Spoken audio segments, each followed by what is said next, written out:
gente basicamente terminou a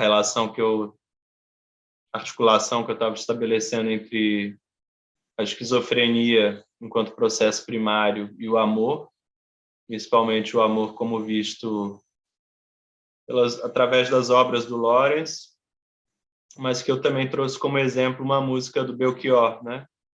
E foi da onde eu parti na semana passada, principalmente daquele trecho em que ele dizia que a felicidade é uma arma quente.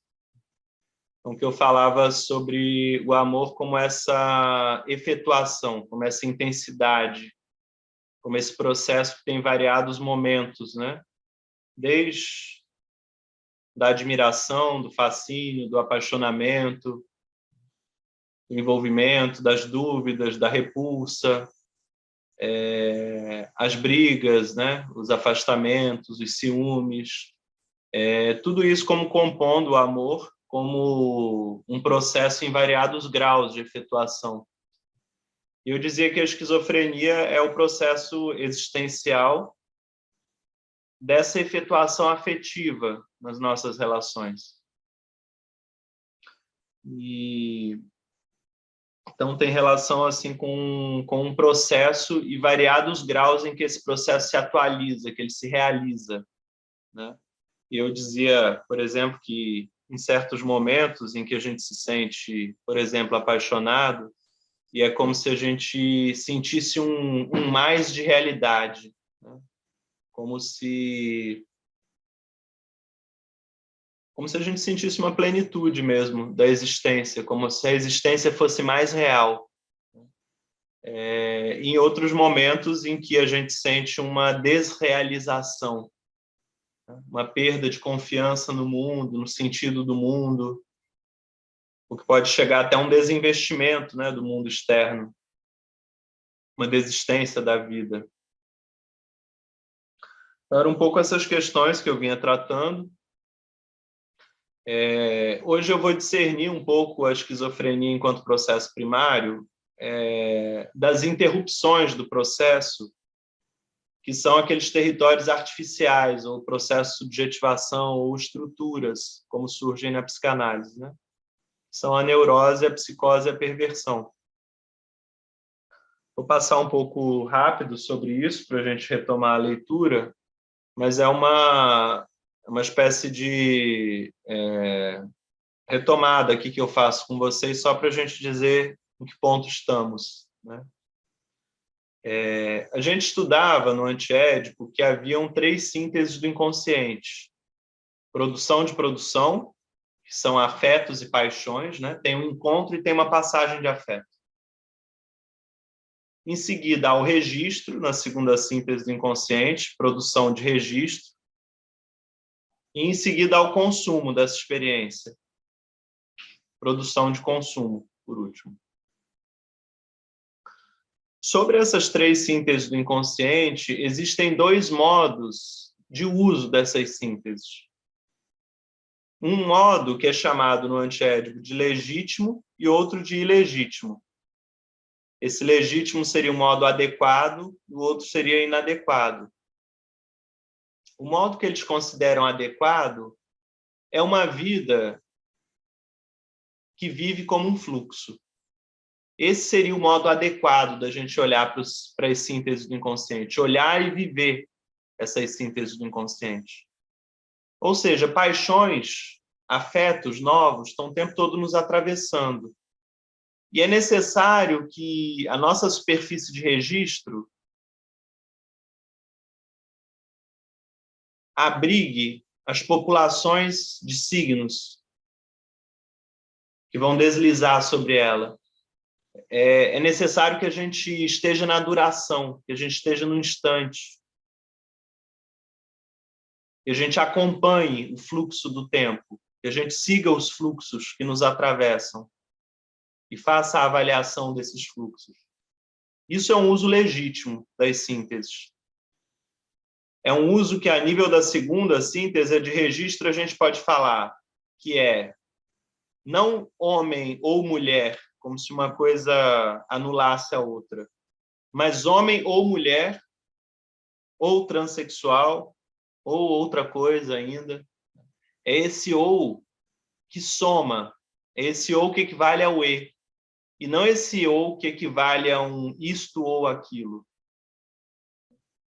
É como se no uso adequado das sínteses nós pudéssemos ser muitas coisas ao mesmo tempo. É como se a vida fosse máscara. E máscaras são correspondentes aos diferentes fluxos que nos atravessam, como a gente encarna esses fluxos, como que a gente vive acompanhando esses fluxos. Por outro lado, o modo inadequado das sínteses do inconsciente, de pensar, de usar as sínteses do inconsciente, um modo inadequado e unívoco, né, enquanto o outro é plurívoco, seria considerar que somos uma coisa ou outra. Só é o modo em que a identidade incide, né? Você é isto, você só pode se comportar de determinada maneira. Esse é seu gênero, né? Então, esse uso de síntese inadequado é um modo unívoco, né? É um modo que desconsidera a vida como fluxo. É um modo que tenta paralisar o fluxo da vida em nome de ideais, em nome de identidades. E é precisamente no uso inadequado das sínteses que a gente vê o funcionamento das forças repressoras sociais, em colisão com as máquinas desejantes. As máquinas desejantes, a princípio, elas tendem para um uso adequado de síntese. Elas é fluxo e corte de fluxo, né? E uma pessoa que vive em estado de fluxo avaliando quais são os melhores. Fluxo de vento, fluxo de luz, fluxo de calor, fluxo de água, fluxo de urina. O esquizo é esse que está deslizando pelos fluxos. E ele avalia qual é o melhor fluxo, a quantidade, a dose, a partir do critério do intensivo, a partir do critério da satisfação. Só que essa maquinação desejante, essas máquinas desejantes entram em colisão com o campo social. Um campo social que vai codificar o corpo sem órgãos, que vai nos codificar a nível da segunda síntese do inconsciente, que é a nível do registro. Então, os ideais sociais vão se assentar sobre o corpo sem órgãos como motores estacionários. O que os ideais fazem conosco? Eles estabelecem aquilo que é proscrito e aquilo que é prescrito. Aquilo que se deve fazer e aquilo que não se deve fazer. Aquilo que é certo e aquilo que é errado. E aí, o que acontece? A nível da segunda síntese, passa a haver um curto-circuito do processo desejante que tem a ver com o uso inadequado das sínteses.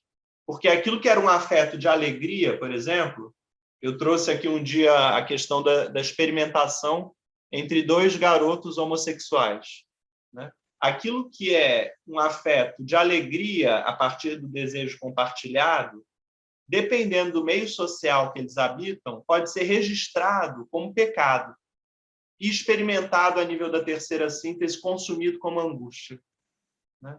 Então, algo que a nível dos fluxos das máquinas desejantes seria alegria, registro de alegria e uma busca de uma repetição devido à satisfação da experiência, vai passar a haver uma enorme ambivalência ali naquela experiência, né?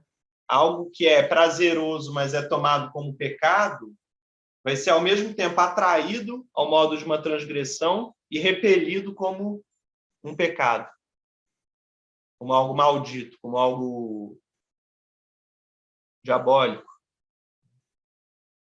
Então, é comum, eu não sei se vocês já pegaram casos assim, mas é comum a gente ouvir na clínica, principalmente homossexuais, falando e que tem alguma ligação com a religião principalmente católica, falando como que o desejo toma esse caráter divino ou diabólico. Como certas manifestações do desejo que vêm do corpo, a partir da codificação religiosa, são lidas ali como vozes zombeteiras, como vozes persecutórias. Então, é o desejo a partir do momento que ele é codificado por um ideal cristão, né? E ele passa a se manifestar assim. Tem, inclusive, um texto do Freud que chama Uma Neurose Diabólica no século XVIII, acho, que trabalha um pouco essas questões, né? Como que um desejo homossexual, a partir da repressão, ele passa a ser tido ali, experienciado como uma possessão demoníaca. É devido a essa codificação sobre o corpo sem órgãos, né? É devido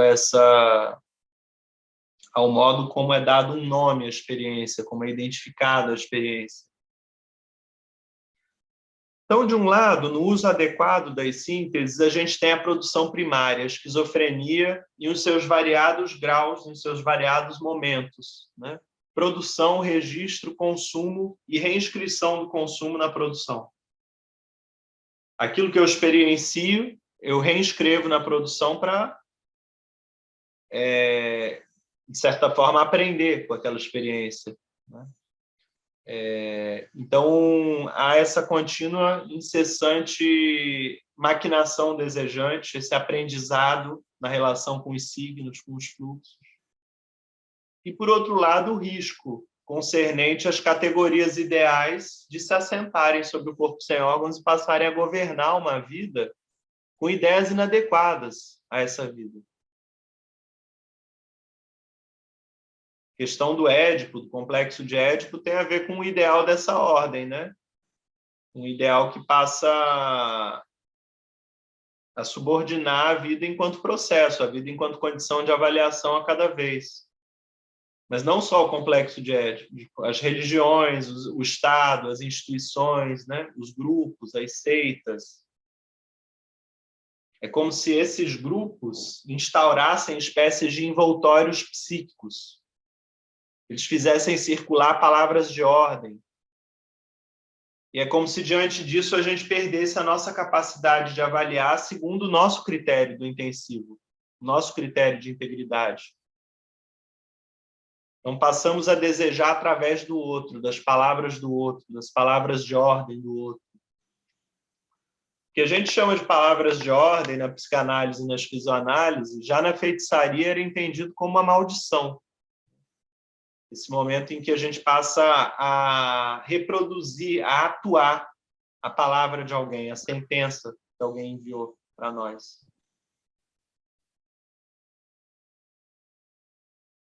O que a psicanálise chamou as três estruturas, neurose, a psicose e a perversão, são modos em que as sínteses do inconsciente são tomadas no seu modo inadequado.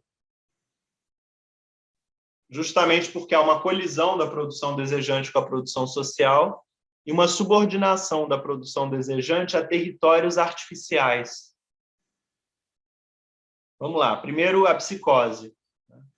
Beleza? E Guattari falam que a psicose é diferente da neurose, onde há uma repressão dos desejos, uma repressão do princípio do prazer pelo princípio da realidade. Na psicose haveria ao contrário, né? Seria a realidade que seria recalcada. Seria o princípio de realidade que é recalcado. Em nome de quê? Em nome de uma palavra de ordem de alguém ou de um ideal que possui uma pessoa de tal maneira que ela já não consegue avaliar segundo os critérios da realidade. E ela fica presa de uma ideia fixa. Uma ideia fixa que aparece no delírio, na alucinação, mas também na recusa dela do mundo, que chega até a catatonia. Deleuze e Guattari falam de uma intrusão, a intrusão do demoníaco na natureza, em alguém. Então, é uma força de fora que aparece na pessoa ao modo de um ideal incorporal e se instaura numa vida. E a decisão é a tal ponto grave que ela não consegue mais avaliar de onde vêm aquelas vozes. Aquelas vozes, em algum momento, vieram de fora, vieram do outro. Elas foram introjetadas e, de novo, elas são projetadas no ouvido, ao modo de uma alucinação auditiva. ou projetadas em imagens no fundo da retina. E a pessoa tem uma incapacidade de avaliar se aquelas imagens estão no sistema percepção, de fato, ou estão na memória, ou estão no imaginário, né?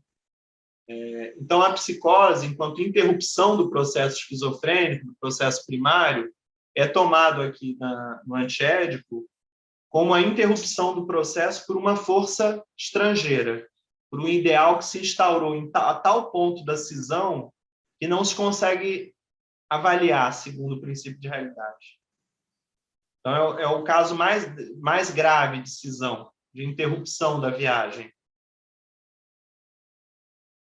No caso da perversão, a cisão se dá devido a um objeto fetiche. Aqui não é que se perca a noção da realidade, a realidade continua em pauta do perverso.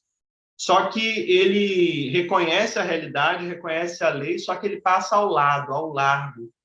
Ainda assim ele transgride, ainda assim ele fica obcecado nesse objeto fetiche. Esse objeto que parece mágico, parece miraculante, que parece que por meio do qual todos os fluxos fluem. Então, o perverso se perde do processo esquizofrênico, da produção primária, em nome de um objeto fetiche, que passa a catalisar toda a sua atenção, toda a sua energia libidinal. Por fim, o neurótico é aquele que estabelece uma espécie de oscilação entre um princípio do prazer, um desejo suposto incestuoso, ali voltado à relação com a mãe, à fusão na relação com a mãe, entre esse desejo incestuoso, fusional, e a castração, o recalcamento desse desejo em nome das regras de parentesco, né? Das instituições, das leis sociais. Então, o neurótico ele vive oscilando entre um desejo onipotente e uma castração.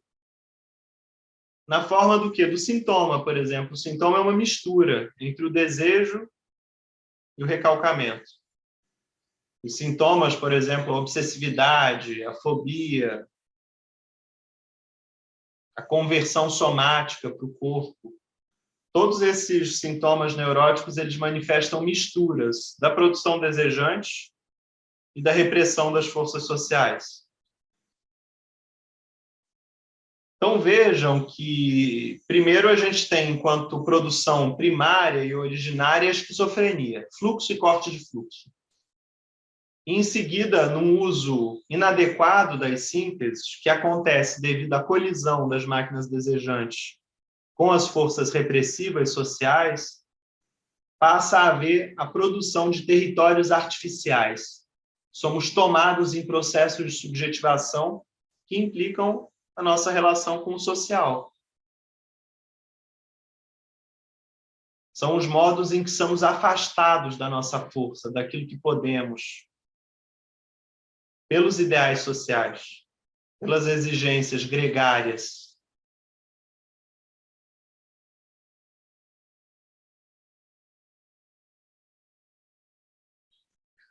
A psicanálise nos fazia oscilar entre dois polos, do imaginário, a totalidade perdida na relação com a mãe, a fusão com a mãe, o desejo onipotente, a fantasia, de um lado, e, por outro lado, a castração simbólica, a introjeção do nome do pai, a normalidade. Então, a psicanálise pendia como um pêndulo entre o imaginário e o simbólico. O incesto com a mãe, que é essa fusão com o outro, né? Em relação com essa fusão na relação com o outro, e, por outro lado, a castração simbólica, teria relação com o limite. Não, temos que introjetar a falta. Não é possível suturar a falta. Não é possível a totalidade. Então, o lugar onde uma psicanálise dita estrutural chegava era essa. Precisamos reconhecer a falta, reconhecer os limites, reconhecer a finitude. O Deleuze e Guattari, como vem de uma outra perspectiva, em que o desejo não tem relação com a falta, mas com a potência, eles dizem assim, o desejo não é falta. O desejo não é falta da mãe e busca de completude, e nem reconhecimento dessa falta e desistência da completude. O desejo é fluxo. Nós vivemos em estados de fluxo. Fluxo de vento, fluxo de água, de comida, de álcool, de fumaça. Fluxo de alegria, fluxo de droga.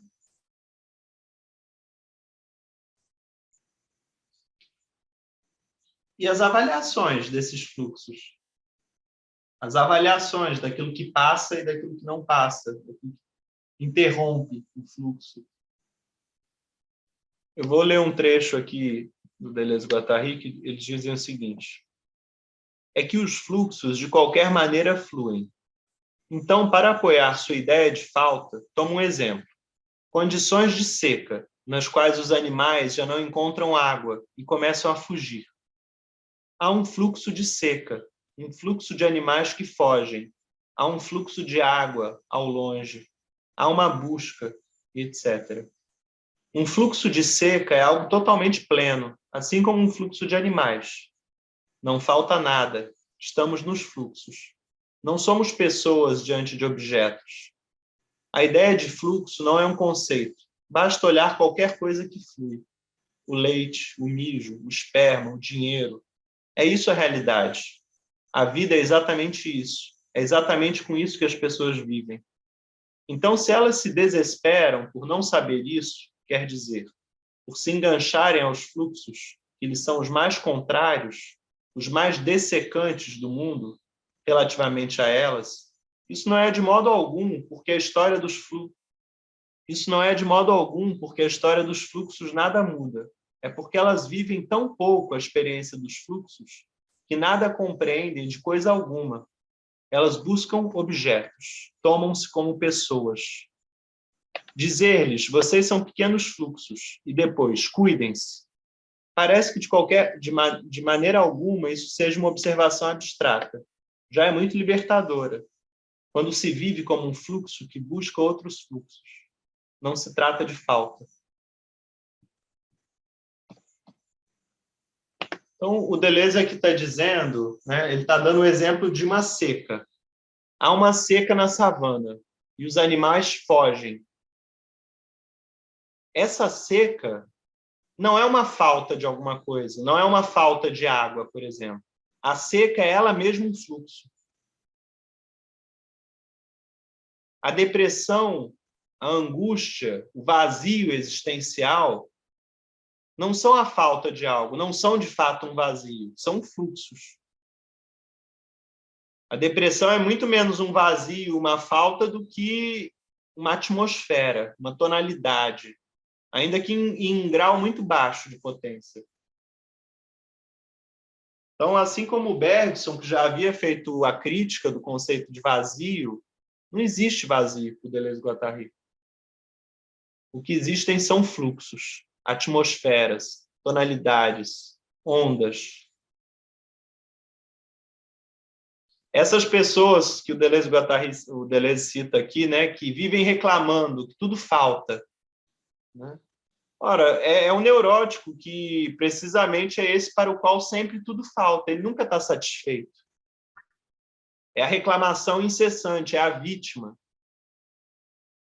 Deleuze e Guattari dizem, porque essas pessoas dizem que tudo falta, não é exatamente porque algo falte, de fato, mas é assim que elas experienciam a vida. Deleuze fala o seguinte: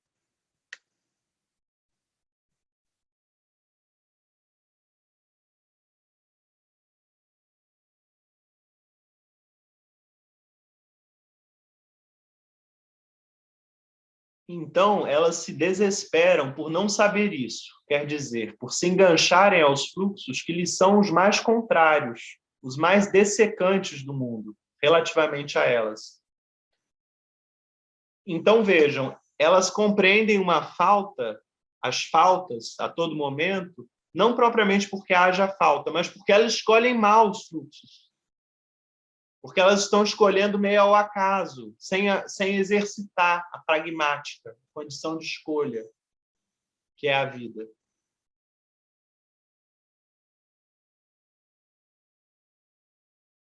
é aquela história que a gente conversava na semana passada de tomar o amor como um fim, tomar o processo como uma finalidade.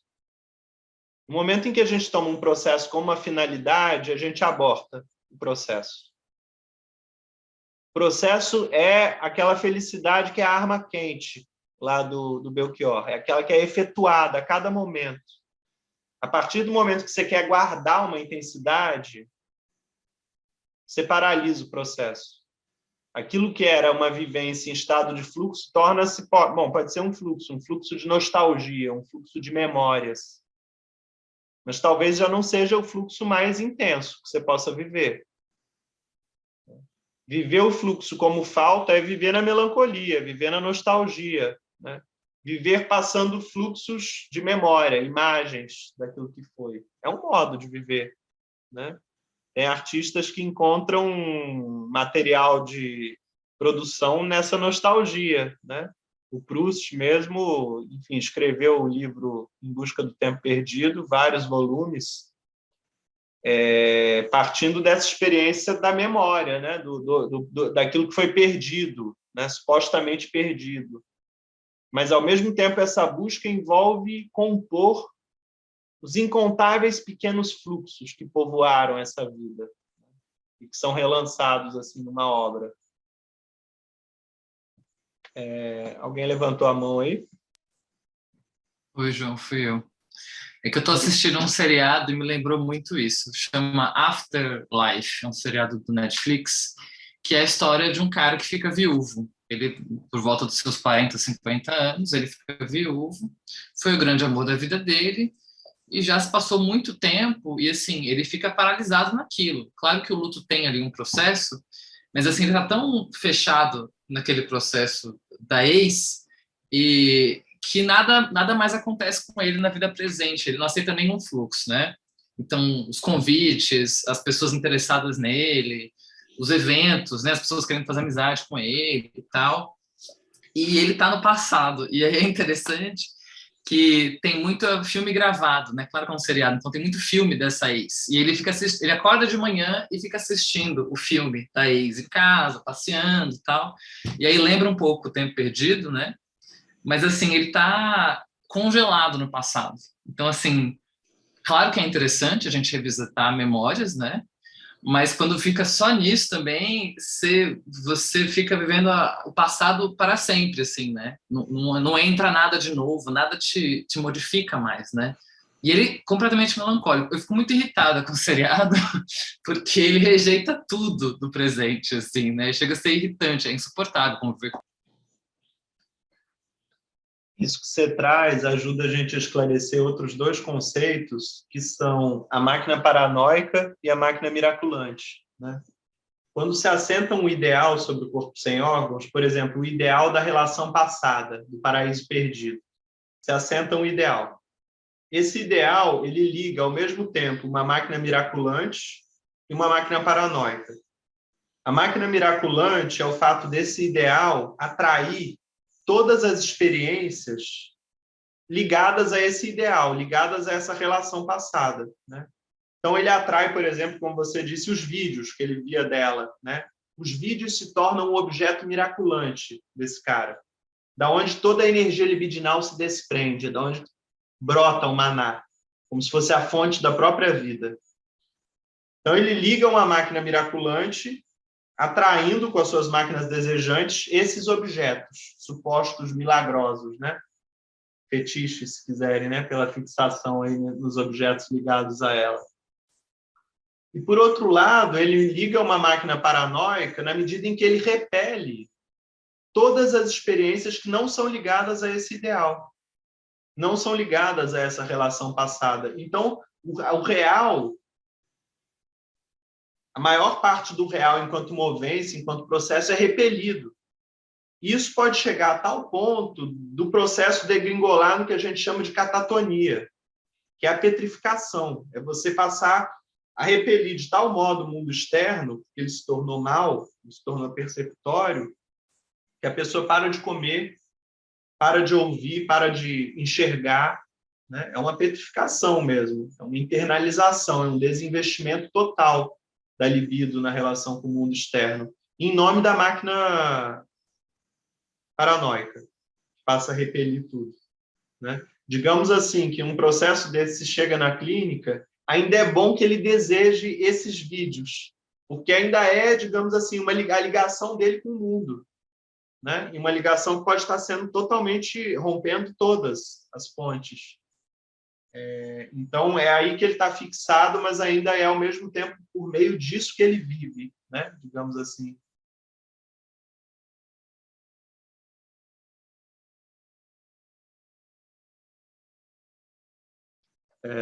Bom, agora a gente vai um pouco para a leitura do Antiédipo. Eu queria, se alguém tiver ainda questões antes da gente seguir, quanto ao que eu trouxe como introdução.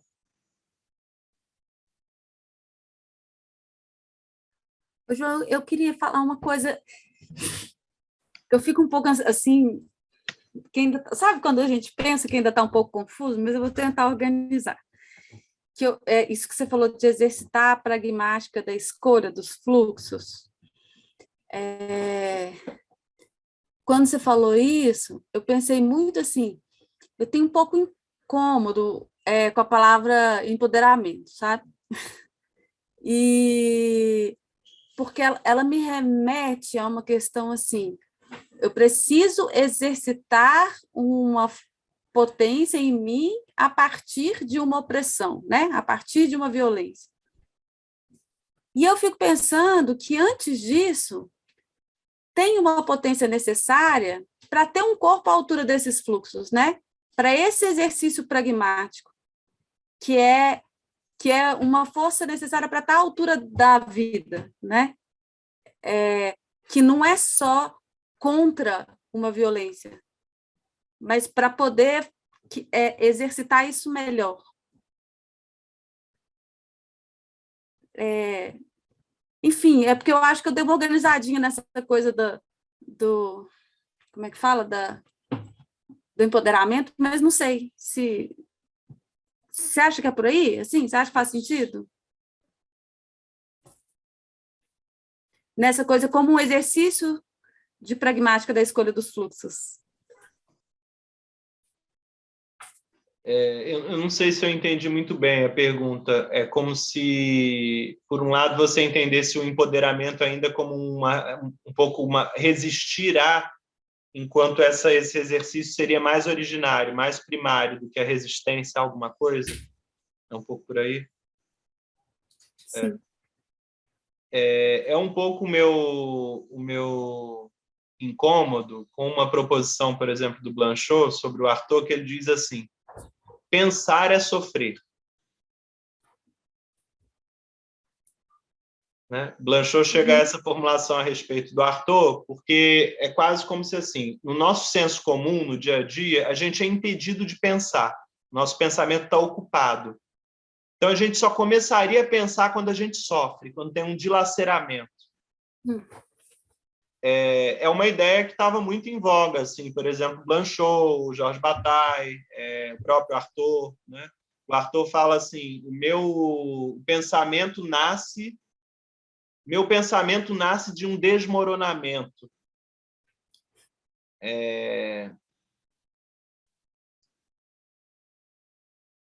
Qual é que é a questão? Primeiro, eu acho que eles estão falando, de fato, desde um processo de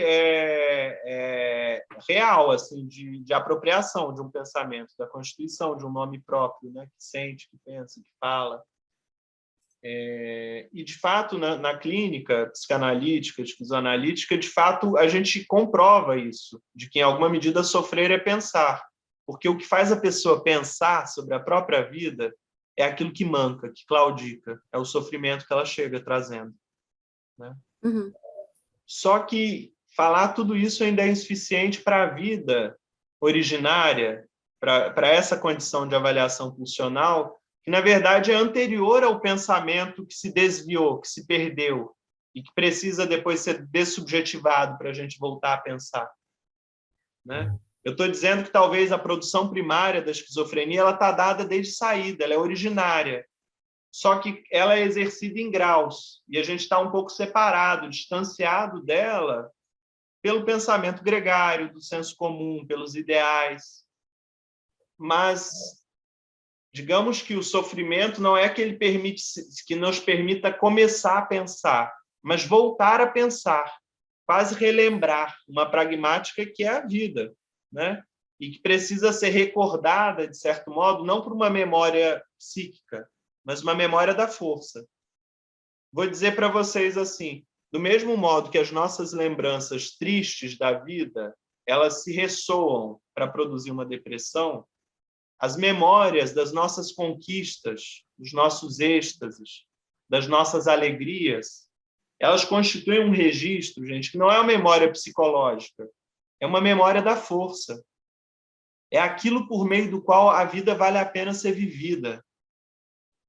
Quando a gente experimenta, quando a gente tem uma alegria dessa ordem, é como se a gente tomasse um choque de novo, um choque de estímulo, de vida. Não é por meio da lembrança psicológica que a gente está lembrando das outras alegrias. É a vida sendo vivificada.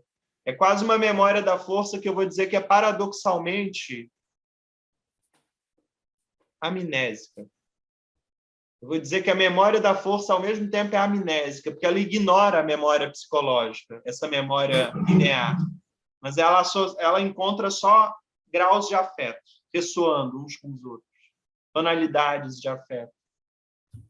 Então, às vezes, assim, uma vivência, uma experiência, às vezes é o que sustenta um processo, uma existência, como a prova de que a vida vale a pena, de que há sentidos. Sentido aqui entendido como intensidades a serem vividos de novo, a serem reexperienciados, né? Voltando lá àquela fala do Alceu Valença que eu trazia, né? A gente se ilude dizendo que já não há mais coração, né? Essa fala, ela diz assim, do suposto fim de um processo do amor, em que há o desamor, o desengano, em que a gente se ilude achando que nunca mais vai amar, nunca mais vai ser preenchido de intensidades. Mas mesmo esse suposto vazio não é um vazio, é um grau do amor, é um grau dessa experiência de efetuação, de realização desse processo.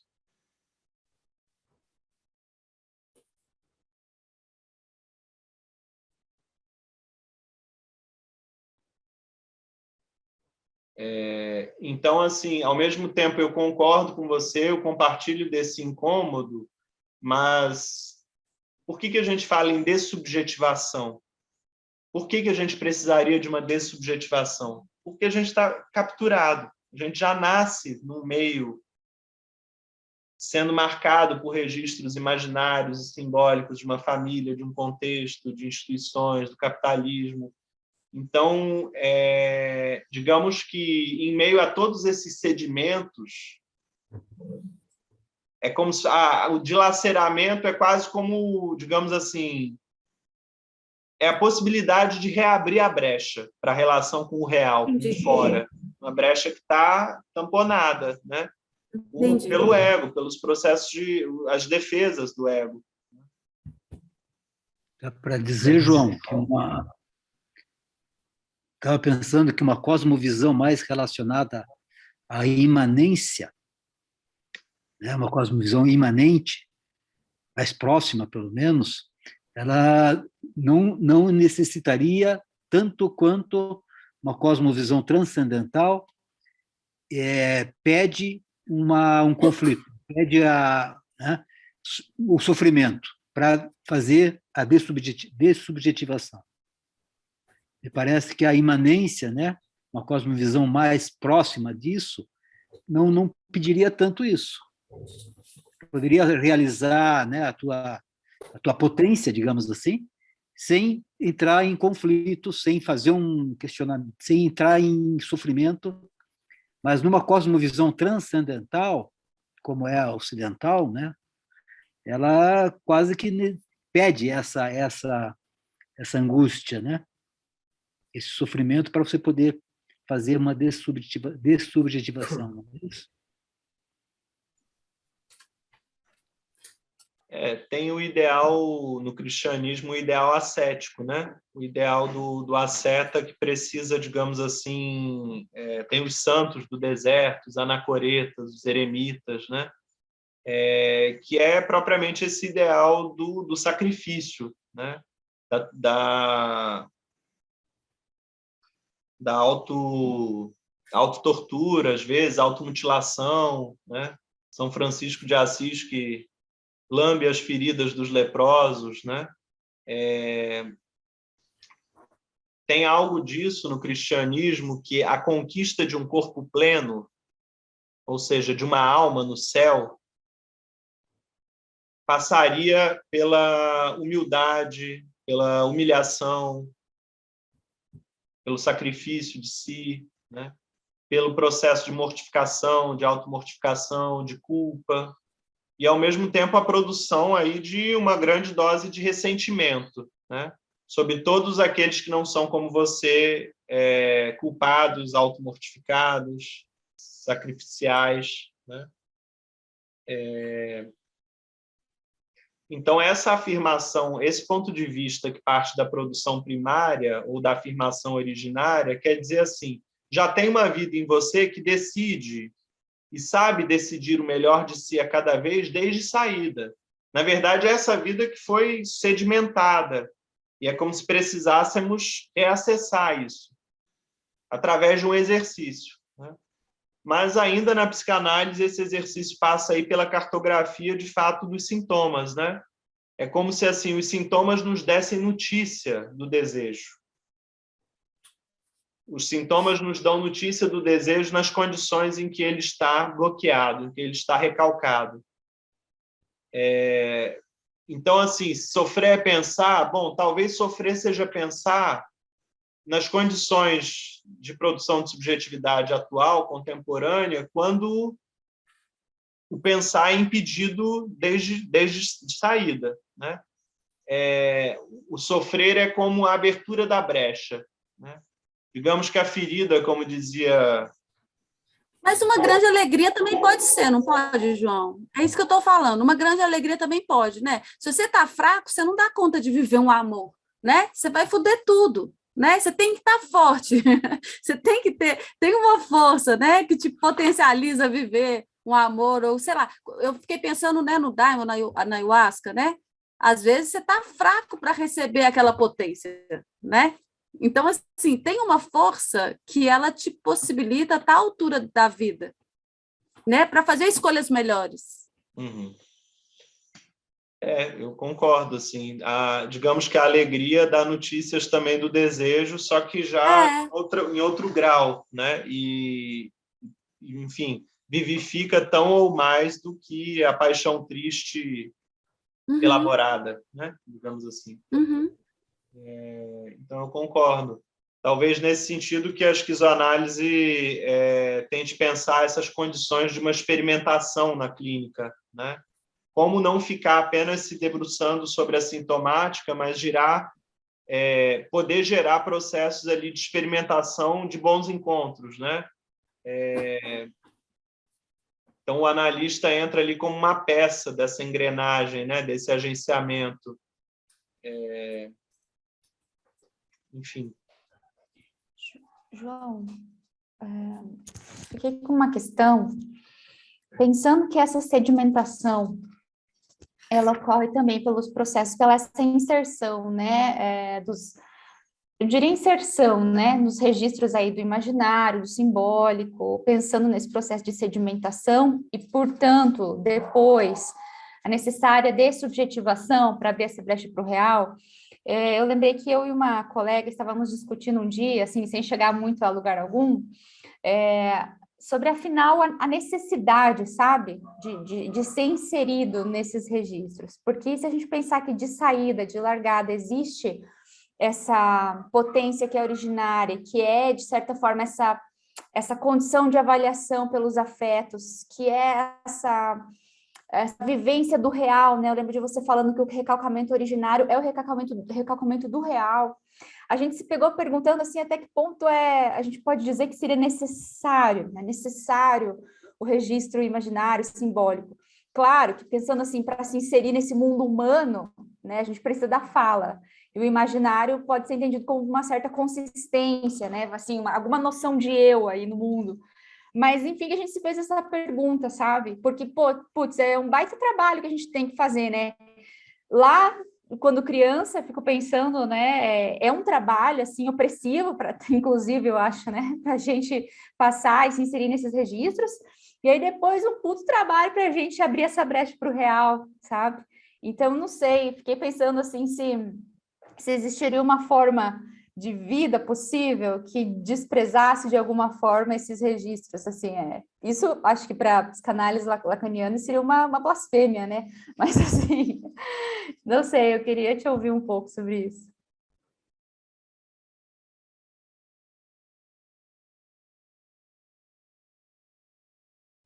Tá fechado seu microfone, João, não estou te ouvindo. Essa questão assim me desperta para ir para dois lados. Ou tentar pensar essa vida esquizo enquanto muda, né? Ou seja, fora do registro do simbólico, né? Fora do registro da palavra. Tem uma fala de um poeta, acho que é o Khalil Gibran, que diz assim: a música é a linguagem dos espíritos, né? Esse plano de uma comunicação, como dizia o Jorge Bataille, que é diretamente por afetos. O autor da Insustentável Leveza do Ser, não estou lembrando agora o nome dele, ele fala de uma telepatia dos afetos, né? Quase uma linguagem primária dos afetos, em que as pessoas comunicariam ali sem palavras, né? O Milan Kundera.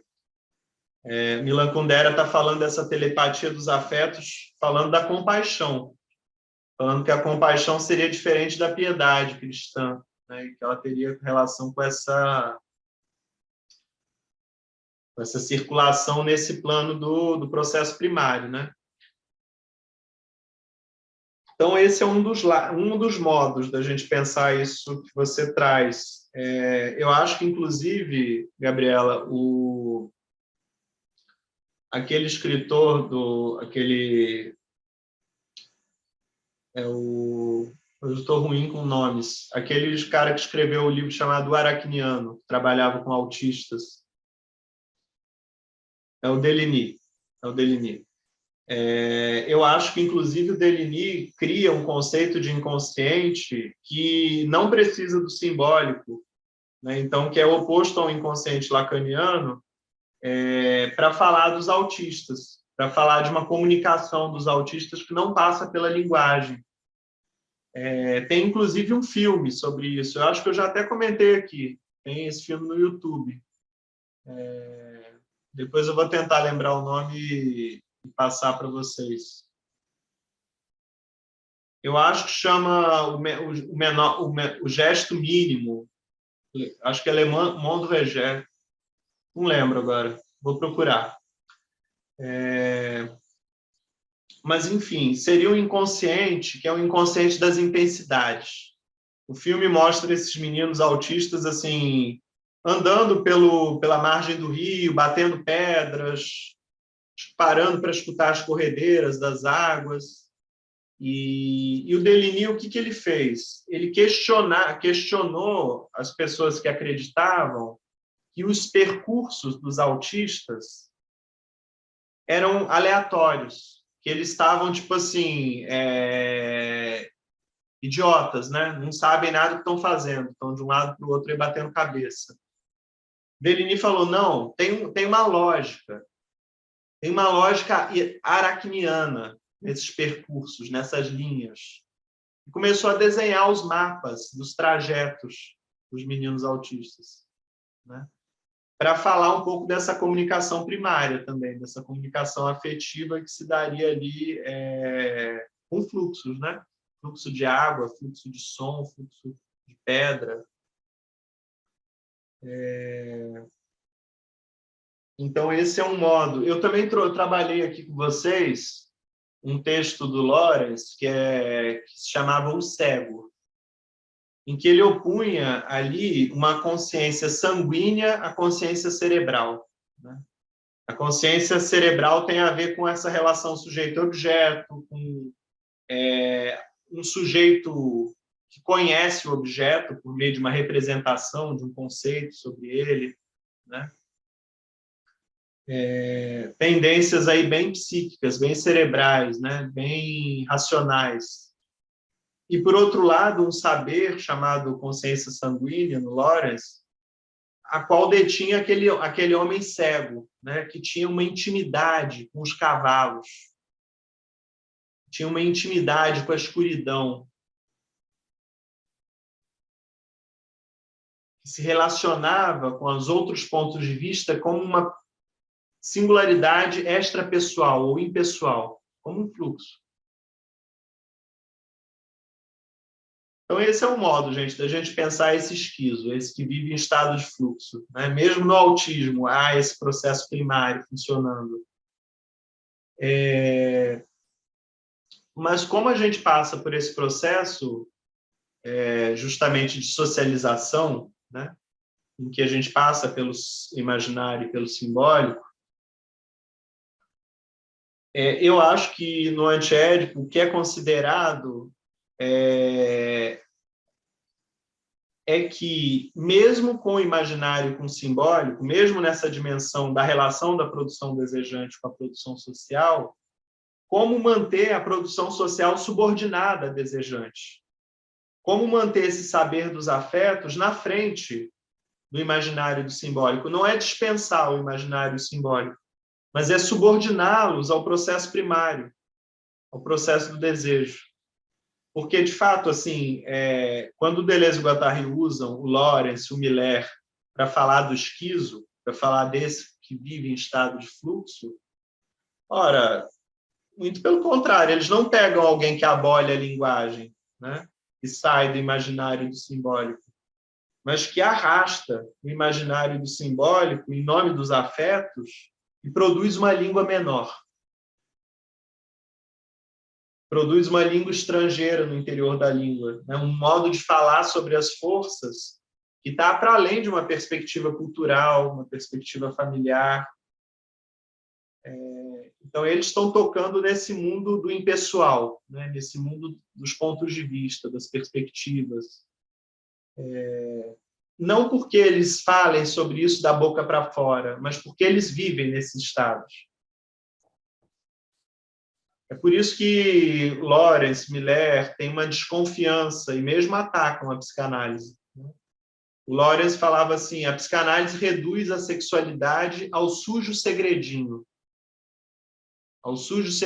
familiar. Porque o Lawrence estava querendo dar uma dimensão, retomar uma dimensão quase sagrada assim, da sexualidade, né? Essa coisa da atração e da repulsão, da possibilidade de desintegração no outro. Eu acho que ele pensa a sexualidade com mais intensidade, assim, até com mais realidade que a psicanálise. Porque, com a questão do Édipo e dos processos identificatórios, é como se a psicanálise perdesse o presente como real, sabe? E ficar sempre projetando os fantasmas dos pais nas relações. Ao mesmo tempo que há a projeção a partir do imaginário, há também a realidade de um acontecimento que rasga todo o passado. É a questão dos devires amnésicos. Diante de uma experiência intensa, por exemplo, tem aquela antropóloga francesa acabou de lançar um livro chamado Pergunte às Feras. Aquela experiência em que uma mulher quase é devorada por um urso, tem metade do rosto arrancado por um urso, não tem nada de edipiano nessa experiência.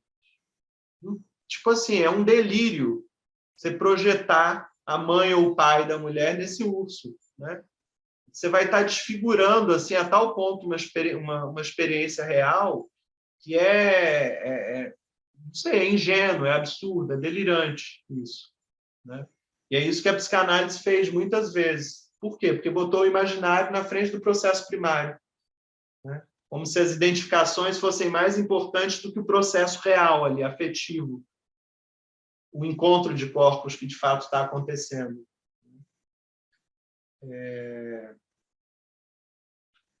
Então, eu vou um pouco mais por essa segunda perspectiva, assim, não tanto viver na mudez, mas usar usar as palavras como flechas, digamos assim, né? O Belchior já falava que ele não tem como cantar sem machucar ninguém, porque as palavras são navalhas, né? Então, eu acho mais interessante, em vez da gente emudecer para tentar encontrar esses afetos mudos, a gente usar as palavras como espécies de projéteis, né? Como algo que em si carrega esse afeto. Na verdade, a gente usa a palavra para rachar ela, para fazer ver e ouvir o fora da palavra, o fora da linguagem.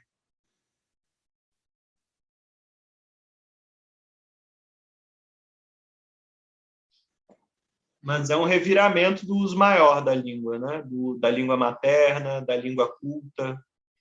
Mas eu acho que o processo analítico conduz para essa tendência extrema de um devir menor da língua, um devir estrangeiro da nossa língua, cada um encontrar a sua própria língua menor, que coincide com essa avaliação desejante, né? O Percy Schiavon diz que uma vida coincide com um dizer, uma vida e um dizer, sempre em determinada altura, né?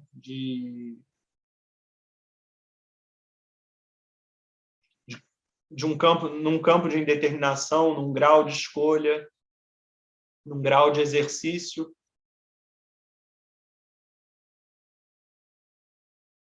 Daí que as formações do inconsciente, né, como sintomas, sonhos, atos falhos, ele diz que são ensaios de sublimação. São modos em que a pulsão está sendo experimentada, o desejo, a intensidade, está sendo experimentada ainda em colisão com o plano social, com o campo social, que está bloqueando, está interrompendo a viagem.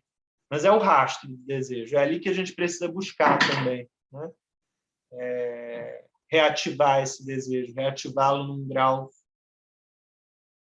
expandido, né? Mas acho que a arte, né, a literatura, por exemplo, também visam esse exercício, visam a ativação dessa língua menor, né? Essa língua menor é um processo, é um exercício. A gente não vai capturá-la, não vai chegar nela um dia, porque aí a gente daria uma finalidade ao processo. É um estilo que vai se criando, é uma afinação, é uma sofisticação, é uma sintaxe. Beleza? Diz que alguns escritores fazem a língua gaguejar. O Kafka falava do tartamudeio dele. O tartamudeio do Kafka, gente, se manifesta na escrita dele com uma escrita muito rigorosa, cheia de vírgulas e pontos. Cheia de vírgulas separando pensamentos dentro de pensamentos. Isso manifesta no Kafka, ao mesmo tempo, uma obstinação da força ativa dele, o choque dessa força ativa dele com contínuas contraordens do campo social. É a burocracia, é a família, é o burocratismo soviético, é o capitalismo americano. Então, o Kafka vai gaguejando, porque ele vai encontrando resistência, mas ele não para de falar, ele continua escrevendo. Então, a escrita dele é uma espécie de tanque de guerra avançando, né? Muito rigorosa, muito como uma muralha assim, sendo fechada. Mas é gaga. Ele gagueja. Ele enfrenta forças, ele enfrenta o pai, o nome do pai, né? E ele gagueja diante disso, mas isso não o impede de continuar escrevendo, de continuar falando. É a obstinação, uma das forças da escrita do Kafka.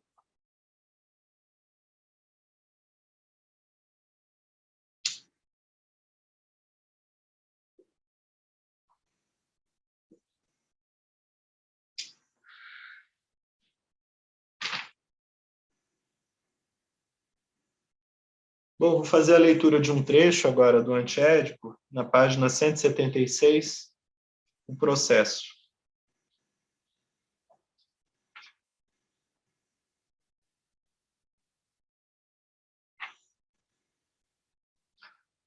Entre neurose e psicose não há diferença de natureza, de espécie nem de grupo.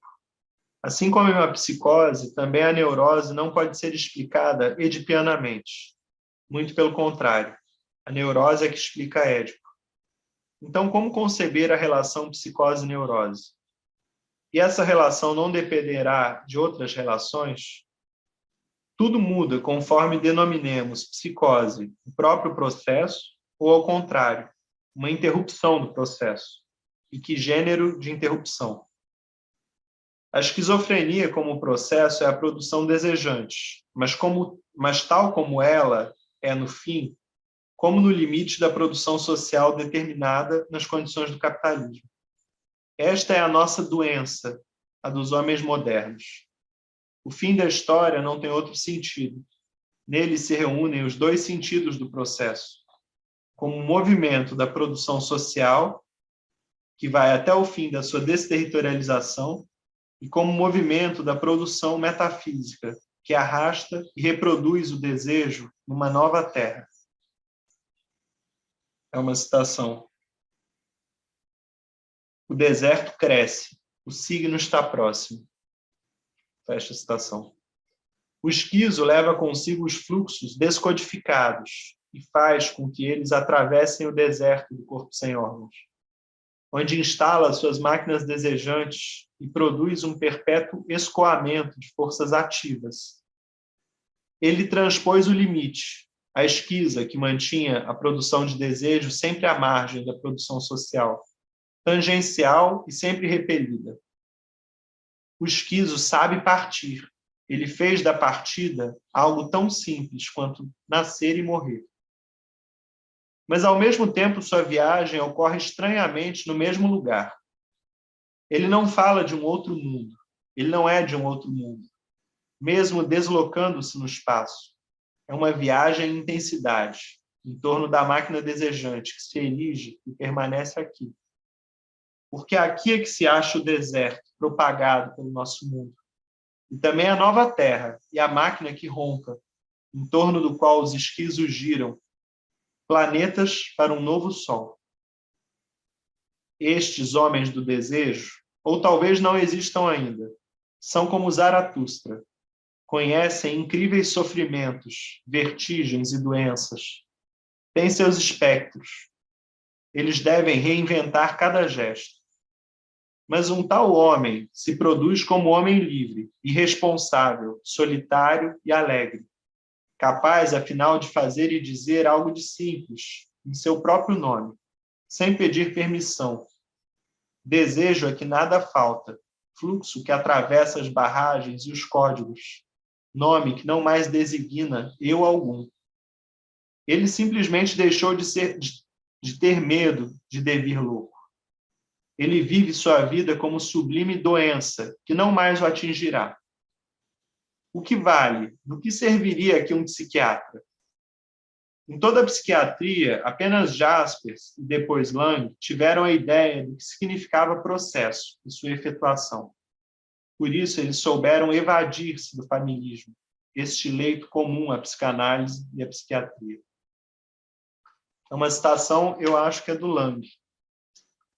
É do Lang. Se a espécie humana sobreviver, imagino que os homens do futuro considerarão nossa esclarecida época como um verdadeiro século do obscurantismo. E serão, sem dúvida, capazes de apreciar a ironia dessa situação com mais humor do que nós. Rirão de nós.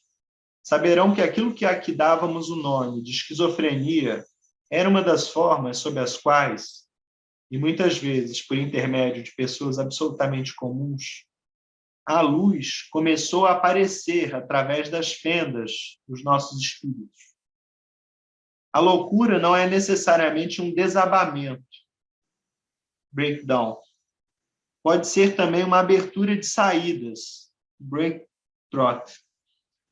O indivíduo que faz a experiência transcendental da perda do ego pode ou não perder de diversas maneiras o equilíbrio. Pode, então, ser considerado louco. Mas ser louco não é necessariamente ser doente. Mesmo se em nosso mundo os dois termos se tornaram complementares. Partindo do ponto de vista da nossa pseudo-saúde mental, tudo é equívoco. Esta saúde não é uma verdadeira saúde. Loucura dos outros não é uma verdadeira loucura. A loucura dos nossos pacientes é um produto da destruição que nós lhe impomos e que eles se impõem a si próprios. E não se pense que podemos encontrar a verdadeira loucura, nem que somos verdadeiramente sãos de espírito.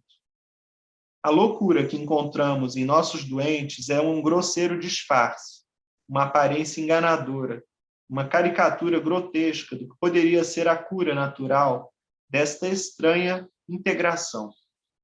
A verdadeira saúde mental implica, de uma maneira ou de outra, a dissolução do ego normal. Então, o Lang está falando que, em épocas futuras, talvez, primeiro Deleuze e Guattari dizem que, entre os psiquiatras e antipsiquiatras, né, apenas o Jaspers e o Lang entenderam o significado do processo e da sua efetuação. Processo esquizofrênico, a produção primária. E aí, então, eles citam o Lang, que diz o seguinte, que épocas posteriores provavelmente ririam de nós, porque aquilo que a gente chama de loucura, na verdade, teria relação com a luz que começava a aparecer através das fendas dos nossos espíritos fechados. E ele diz ainda que, separando a loucura da doença mental, discernindo as duas, ele diz, a loucura não é necessariamente um desabamento, pode ser também uma abertura de saídas. Na sociedade, hoje, a gente faz equivaler a loucura e a doença mental. O Foucault também, na História da Loucura, já denunciava isso, que a desrazão não é equivalente à doença mental, mas fizeram da desrazão a doença mental. Internaram aqueles chamados loucos e tornaram-nos, falaram então que eles eram doentes. Então, Lang também está discernindo aqui a loucura da doença e dizendo que há, por um lado, o desabamento, talvez fosse a doença, talvez seja a psicose, a neurose, a perversão, né? Desabamento que tem relação justamente com uma perda da condição de escolha, com uma desintegração psíquica, com uma desorganização.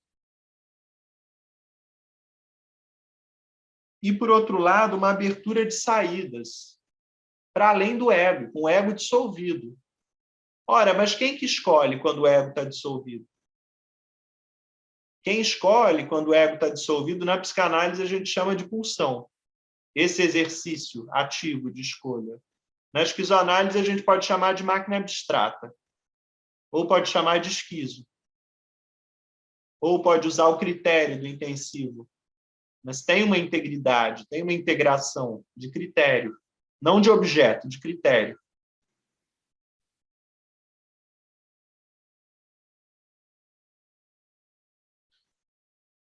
Deleuze e Guattari, Deleuze principalmente, é encantado pelos escritores ingleses e americanos. Ingleses, por exemplo, Lawrence. Americanos, Edgar Allan Poe, mas também Jack Kerouac, Allen Ginsberg. Porque o Deleuze fala, às vezes, que a literatura alemã e francesa clássicas não acessam, como os ingleses e os americanos, o plano dos acontecimentos, das intensidades. Então, o Deleuze admira muito o Kerouac, que é aquele beatnik, né, que viajava pelos Estados Unidos, cruzava as estradas usando substâncias, né, entorpecentes, substâncias alucinógenas. Mas admirava também o Lawrence, né, que compreende a vida como processo, como os pontos de vista, como fluxos. Então, é nesse solo cultural que o Deleuze e o Guattari estão bebendo aqui quando eles fazem o elogio do louco. Mas é o elogio do louco, não o louco que desaba, não o louco que está sintomatizando, mas dessas pessoas que cavalgam fluxos, dessas pessoas que vivem em estados de fluxos. Um outro também muito admirado por eles é o Henri Millet. Sobre o Artaud, eles vão dizer: o Artaud sucumbiu, mas através dele algo foi ganho por nós, para nós. Então, o empreendimento do antiédipo, gente, é tentar pensar uma vida que avalia, segundo critérios éticos, intensivos, na dissolução do ego, para além do eu, para além dos ideais. A psicanálise também foi buscar um processo de avaliação para além do eu, mas muitas vezes ficou presa nessa oscilação entre eu e supereu, imaginário e simbólico. E perdeu a prática pulsional de vista. Como se a pulsão, enquanto conceito e prática, ficasse obscurecido pelo complexo de Édipo e pela oscilação eu, supereu, imaginário e simbólico. Perdemos o principal critério de avaliação embaixo, sob esses outros registros, né?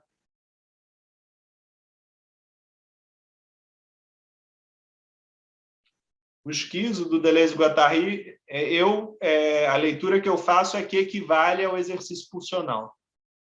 É um exercício intensivo, tanto quanto a prática pulsional da psicanálise. A gente está tentando pensar aqui a saúde. O que é a saúde? Para além desses critérios culturais, capitalistas de saúde, critério capitalista de felicidade, né, como um fim a ser atingido. Então, eu acho que o primeiro aviso, não pensar a pulsão ou não pensar o esquizo como um fim, como uma meta. Esse seria o primeiro erro, primeiro equívoco. Não pensar como um fim ou como uma meta, mas como efetuações, como realizações a cada vez, como graus de atualização de um processo. Porque no momento que a gente coloca a meta, coloca o fim, o processo é subordinado a esse fim e fica testemunhando uma espécie de fetichismo, de adoração por esse fim. Isso dá para estender, né, João? Né? Dá para estender esse não colocar como um fim, né? Nem a alegria e nem a felicidade. É que tudo isso é processo também. Eu não teria esse objetivo, né? Seria isso? Me parece assim que o processo analítico e também a filosofia prática do Spinoza tentam nos indicar um modo de avaliar e de escolher e de se compor com as paixões alegres, com a alegria, né? Mas não dá para recusar nada. Por que não dá para recusar nada? Não dá para recusar os acontecimentos. A recusa na psicanálise equivale ao recalcamento. Quando a gente recusa alguma coisa, você afasta para o inconsciente e a recusa, aquilo que foi recusado, fica fixado e fica voltando como fantasma, voltando como sintoma. Então, se chega para nós, a partir de um encontro, uma paixão triste, o que se faz? Recusá-la ou aceitá-la? Acolhê-la, dizer sim a ela? Recusá-la equivale a fixá-la no inconsciente e a produzir um fantasma que vai ficar voltando. Afirmá-la equivale, digamos assim, a entrar num processo, às vezes, muito doloroso, às vezes mesmo de morte simbólica, né, de partes do nosso eu, mas que implica, no fim, um dizer sim à vida, um dizer sim ao fluxo, um dizer sim à vida, ao fluxo, apesar daquilo que morre, apesar daquilo que ficou para trás, daquilo que passa, né? A autoimagem, os planos, os ideais de vida, as fases da vida, né? Afirmar o fluxo, a passagem, a transformação, ou se agarrar? A imagem, a sentença, o ideal, o plano, a fantasia. São dois modos de viver, né? São dois critérios assim, de existir, de escolher.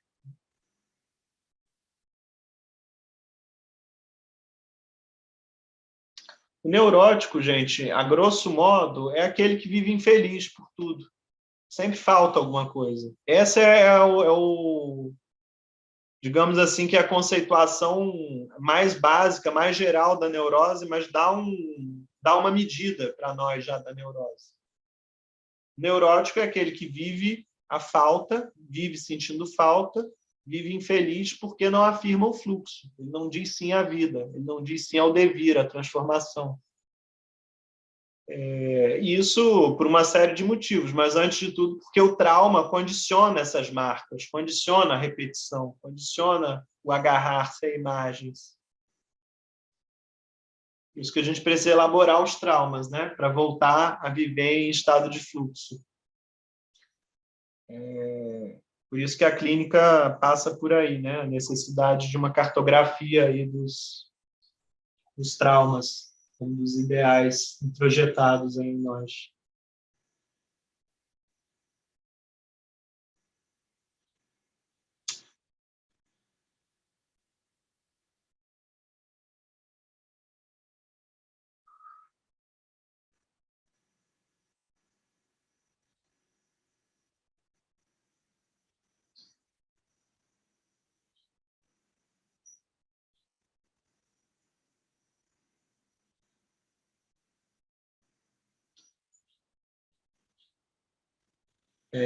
Eu acho assim que esse processo clínico, se ele não tem meta e finalidade, enquanto um objeto, um lugar de término, eu diria que a própria meta, a própria finalidade só se dá em graus, só se dá em exercício, só se dá na prática.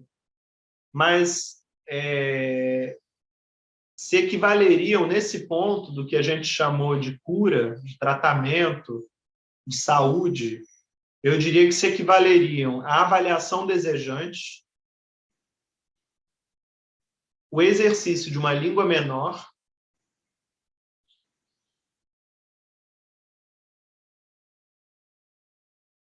e o discernimento de um nome próprio. Um nome próprio enquanto uma intensidade. Não como uma identidade, mas como uma intensidade impessoal, mas que exerce efeitos sobre o real. Eu estou dizendo que no ponto da cura, do tratamento, da saúde, se equivaleriam uma avaliação desejante, ou seja, saber escolher as suas composições de fluxos, criar para si uma língua menor, que é essa capacidade de se expressar, de expandir as suas potências de um modo mais sofisticado, mais perfeito, de um ponto de vista imanente de perfeição, no sentido do quanto você pode se expandir, do quanto você pode apurar a qualidade da sua expressão. E, por último, desse discernimento de um nome próprio enquanto intensidade. O que eu estou querendo dizer com isso? No momento em que nós somos nomeados por nossos pais, há ali uma vinculação imaginária e simbólica. Na psicanálise, a gente entende que nós já somos marcados pelos pais antes do nosso nascimento, com ideais, com fantasias, com desejos, demandas. Criar para si um nome próprio, enquanto um nome intensivo, seria, enfim, se distinguir desse nome filiativo dado pelos pais e tornar-se alguém separado desses outros, com os quais a gente já nasce sendo identificado. Alguém que se discerne enquanto uma força impessoal, uma força isolada, uma força singular. É quase uma assinatura da sua existência. Ninguém passa pela vida sem uma assinatura, mas tem assinaturas mais discernidas na sua singularidade. Outras assinaturas estão quase cobertas de clichês, quase cobertas de ideais. Elas viveram quase só através das palavras dos outros.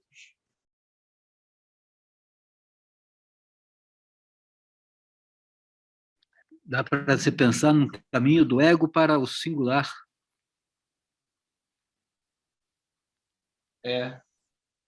do ego enquanto essas marcações, essas identificações que a gente construiu numa experiência cultural e familiar, na direção do singular enquanto uma espécie de pensamento sem imagem. Ele não tem uma imagem pré-definida, pré-concebida.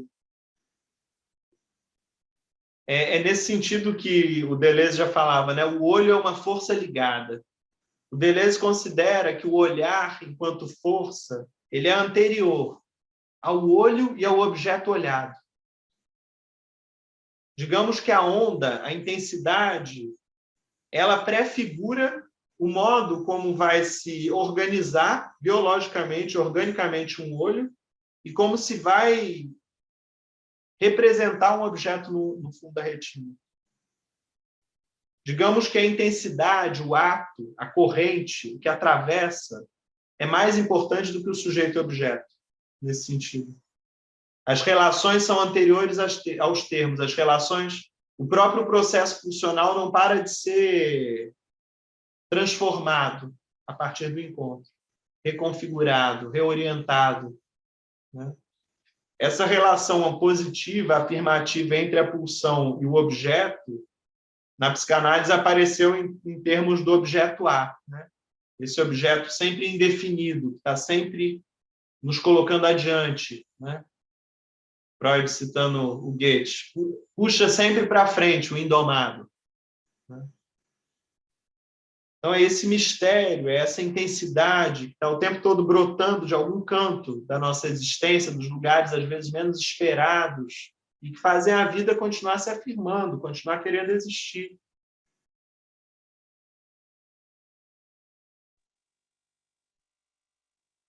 Ô, João, eu fiquei pensando aqui comigo mesma, né? Essas escolhas que a gente faz na vida, muitas vezes, não são livres, né? Não são escolhas livres.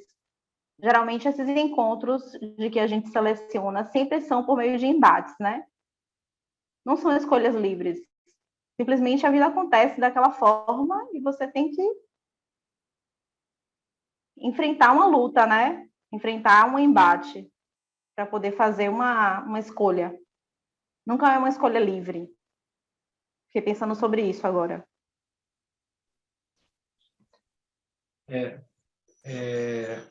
Para responder isso, eu vou lembrar aquele texto do Kafka que chama Relatório para uma Academia, que é um texto em que o Kafka encarna um macaco chamado Pedro Vermelho, que é capturado pelos humanos e passa por um processo de domesticação, de humanização.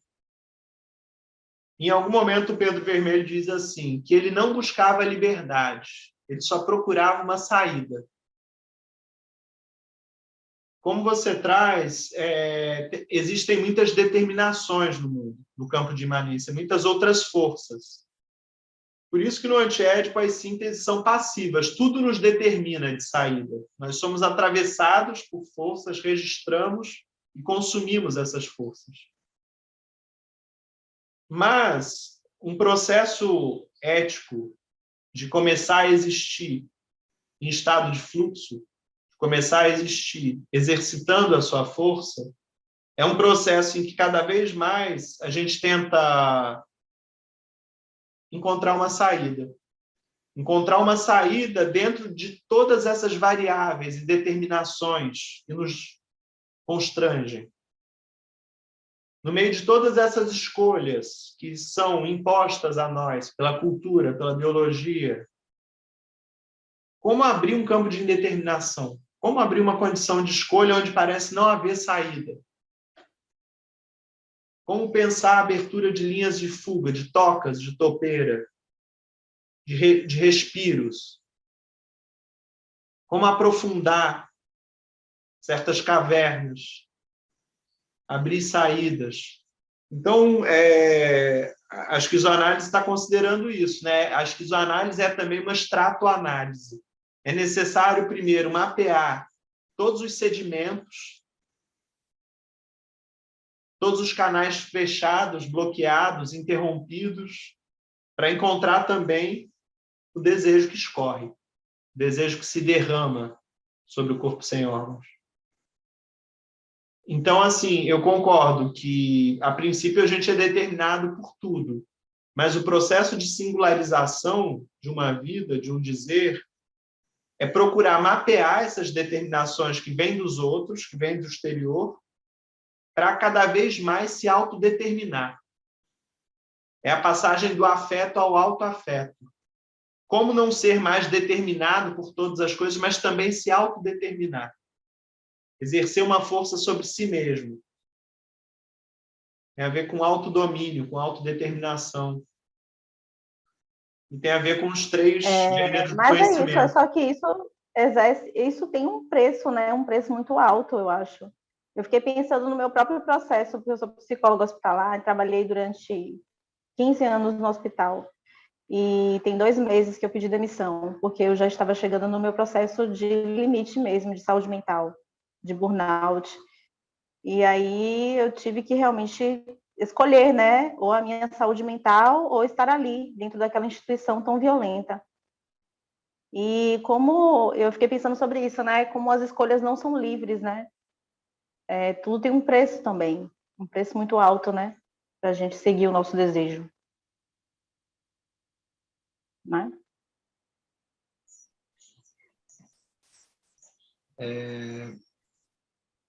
Mas digamos assim que... Selecionar os encontros, né, não é uma escolha livre, entende do que eu estou falando? Mas fazer essas avaliações é também saber reconhecer os limites, né, do corpo físico, do organismo.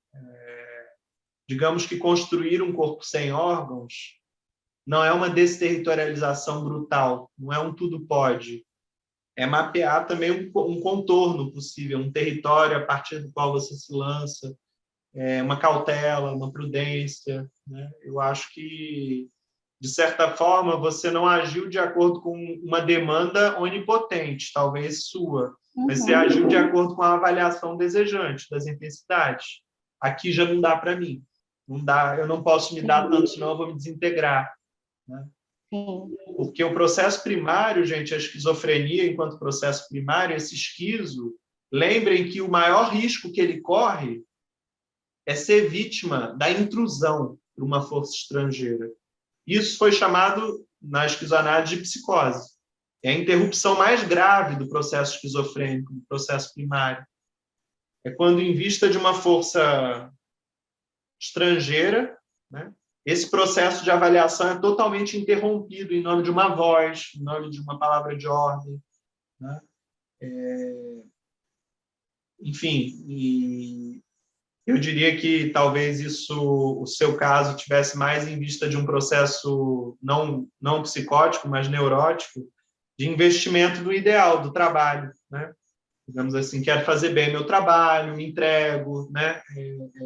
Faço o melhor possível, mas como que esse ideal, em algum nível, te levou, enfim, a um extremo de roubo de alma ali, né? De se sentir sugado, talvez, de sentir que você estava sendo desintegrada por aquela relação, né? Estava te compondo.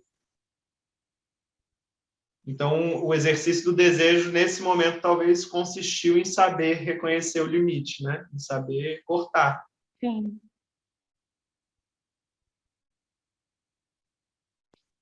Mas é isso, só que nem sempre a gente, que eu falo assim, eu tenho colegas de trabalho que continuam lá, adoecidas, trabalhando porque não tem uma outra opção, né?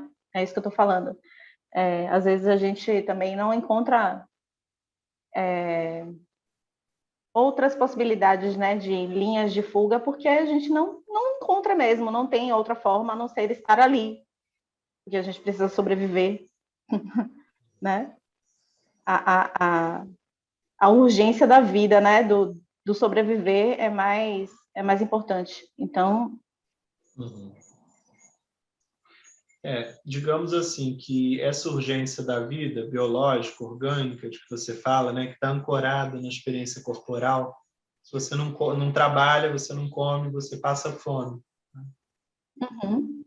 Digamos que essa exigência corporal, orgânica, as exigências culturais impostas também pelo nosso meio, isso, para o Deleuze e Guattari, é chamado de juízo de Deus. São os estratos impostos ao desejo. Não há nada que o desejo queira se libertar mais, o desejo enquanto força inorgânica, do que dessas necessidades. Então, eu entendo assim, de fato, é isso. Todos nós temos que nos haver com o nosso organismo, com as determinações morais. Só que a clínica, a grande saúde para a esquizoanálise é construir um corpo sem órgãos se libertando. Sim. Né? Mas, obviamente, que o problema dos estratos se recoloca. Se eu não comer, eu morro de fome. Né? Mas é uma espécie de nostalgia, digamos assim, por um plano espiritual, desincorporado, um plano inorgânico. O desejo tem nostalgia pelo inorgânico, pelo fluxo. Ele quer se libertar do organismo, ele quer se libertar dos limites desse corpo. Né? Não sei se vocês já tiveram um processo ligado à criação artística, assim, de escrever, ou pintar, ou cantar, ou qualquer coisa, em que você mergulha e fica horas. E, de repente, você volta à tona e você está sem comer, sei lá, há 8 horas, esqueceu da vida, esqueceu dos compromissos. É um fluxo, né? Você entrou num fluxo, você canalizou alguma coisa. Algo te atravessou ali que não é só singular, mas é extrapessoal. Tem um modo como você sintoniza, mas tem também esse fluxo extrapessoal. E tem o organismo que ali é posto fora de ação momentaneamente. É esquecido, porque você está sendo atravessado por uma onda. Está cavalgando um fluxo louco ali, um devir. Mas o corpo, quando você volta para o corpo, ele cobra o seu preço. Né? Assim como os compromissos culturais, os compromissos com os outros cobram o seu preço. Mas a vida, digamos que a vida intensa talvez seja essa onda que te arrasta, essa onda que possui e você temporariamente se esquece da utilidade. E talvez nesse fluxo, né, João, você venha a inventar um real, a criar. Em vez de só arte, reproduzi-lo, né? Reproduzir Exato. a realidade. É a arte. Né? É nesse sentido que o Deleuze e o Guattari dizem que a produção, que o produtor e o produto são imanentes um ao outro. Né? Ao mesmo tempo, nós, humanos, somos um produto do real. E, ao mesmo tempo, somos produtores de real. Mas em que medida somos produtores de real? Porque há pessoas que só reproduzem a realidade. Elas só reproduzem o lugar comum, o que é passado. Elas sintomatizam. Elas vivem num automatismo. E, às vezes, sofrendo. Quase sempre sofrendo por isso. Só não na normose, né? A normopatia, que ignora o sofrimento e só reproduz ao modo de um boneco. Né? Mas o que seria inserir a vida, a nossa vida singular, e a produção dessa vida de volta no real?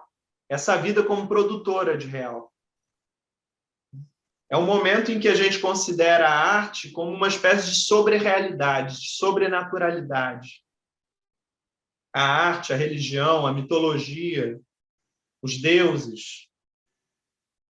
O humano, quando cria a sua cultura, quando cria esse plano incorporal, ele está produzindo uma sobre-realidade, ele está expandindo o real.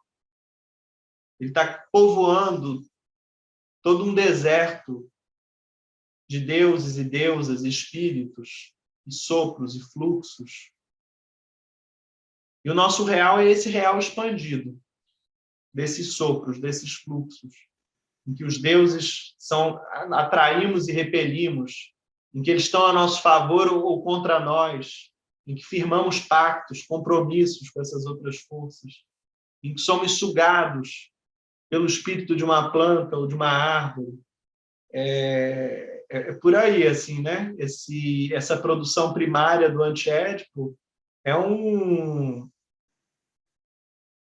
digamos que é uma realidade puramente energética, em que os acontecimentos incorporais são anteriores aos corpos, aos organismos. Se há um materialismo no antiédipo, é um materialismo do incorporal. Né? Que é isso, esses delírios históricos mundiais? Né? São essas vivências incorporais que vão atravessando os corpos. São esses delírios que vão puxando os corpos, que fazem com que Nietzsche diga, por exemplo, que é Cristo e Krishna e Buda. Porque, de fato, vivendo em estados de fluxos, temos um corpo, mas vários espíritos, múltiplos espíritos, que possuem, que povoam esse corpo. João, eu queria fazer um comentário. Fiquei pensando nisso que a Fernanda trouxe, né, de possibilidades, escolhas, e fiquei pensando, assim, que de fato, assim, há realidades, né, muito distintas, e pessoas que ficam com menos condições, com menos possibilidades de escolha quando a gente se trata, assim, a grandes blocos de decisões, trabalho, sair ou ficar, né, família, sair dessa casa ou ficar.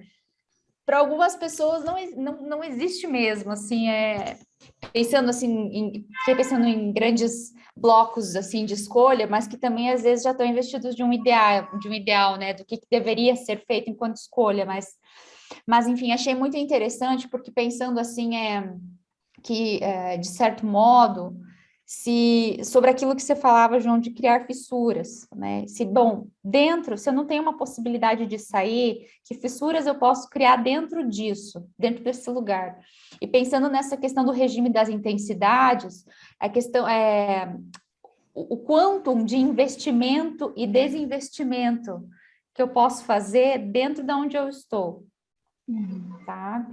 Porque às vezes tem isso, como o João falou, a gente está investido às vezes de um ideal do trabalho de se dar por inteiro, e às vezes a gente precisa desinvestir mesmo, dentro de algumas A gente toma muita relações. porrada. Dentro de algumas relações. Então, eu achei bacana esse que você pontuou, porque também às vezes algumas coisas toca num ponto que às vezes me angustia, né? Pensar nessa questão de escolhas e possibilidades que algumas pessoas não têm mesmo algumas possibilidades que às vezes seriam muito interessantes né, para a saúde mesmo, mas assim, sempre há alguma possibilidade, eu acho, sabe? Só que em níveis distintos e de formas distintas, enfim, que vão demandar exercícios distintos, trabalhos distintos, mesmo dentro para fazer essas escolhas, sabe? Mas fiquei pensando muito nisso, nesse regime de investimento e desinvestimento, daquilo que o João falava de atração e repulsão, dentro, né, dessas relações, enfim, para dizer que acho que sempre há alguma escolha possível, sabe? Eu acho que aquela Eu queria frase do comentar. Kafka, que eu trouxe do relatório de uma academia, né? Eu não busco a liberdade, eu busco uma saída. Eu acho que essa frase indica um pouco a singularidade desse o que fazer a cada momento, né? Em cada processo, como essa busca da brecha. Porque quando ele fala, eu não busco a liberdade aparece aqui como outro fim, outra finalidade universal, né? Como seria a felicidade, por exemplo, né? Bom, estar livre, conceito universal muito vasto, né? O que será que é preciso para estar livre, né? Será que é não ter um trabalho, não ter um chefe, não ter que se reportar a ninguém? É bem difícil, né? No mundo de relações, a gente não estabelecer relações de subordinação, não precisar das outras pessoas. Então, assim, não precisar trabalhar, né? Então, não se trata da liberdade, porque o que seria essa liberdade universal? Mas de encontrar uma saída, de construir, de cavar uma brecha, onde parece não existir, né?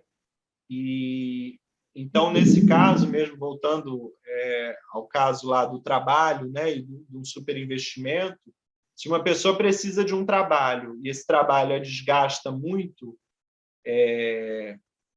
digamos que, quais são as saídas possíveis, né?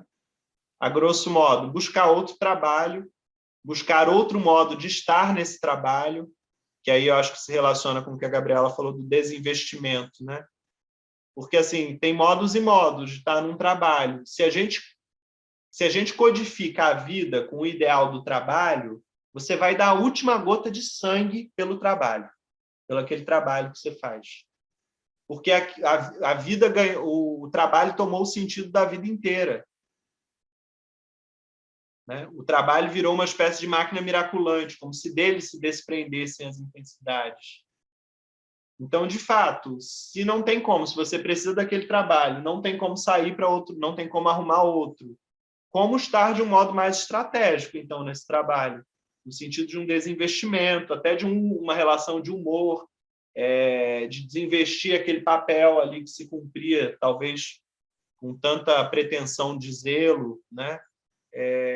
E sacrifício, enfim, reconhecer os próprios limites, né? A própria circulação energética, ali, o excesso a que se estava...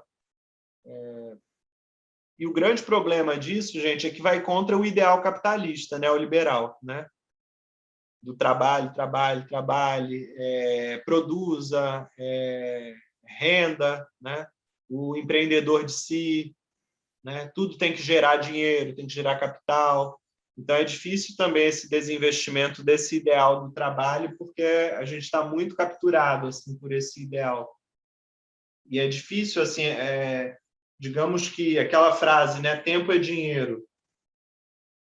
Gente, essa frase aí, ela diz da codificação do nosso tempo pelo capital, da transformação do capital na máquina miraculante, no objeto miraculante por excelência. Tempo, então, é em dinheiro, tudo em termos de dinheiro, que a gente tem que pensar a troca do tempo. Eu tenho que estar, então, todo o tempo trabalhando, porque esse tempo é dinheiro, o que importa é trabalhar para ganhar mais dinheiro. E aí, quando você resolve dizer não para o tempo do trabalho e do mais dinheiro, subitamente, numa fenda do dia ou da noite, você descobre a vida, né? Em um encontro, às vezes, inusitado, né? Em um acontecimento inesperado. E aí você vê que o maná da vida se desprende de outros lugares, de outros objetos, de outras pessoas, de outras relações. E parece, às vezes, um novo nascimento. A tal ponto, a vida havia sido estagnada, havia sido dissimulada por trás de um ideal, equivocada por um ideal. Então, essa redescoberta do tempo, a redescoberta da vida, do tempo, da pulsão, que estava fixada, né? E, às vezes, o caminho da pulsão, o rastro da pulsão está no esgotamento, está no sintoma. Tá no eu não estou aguentando mais.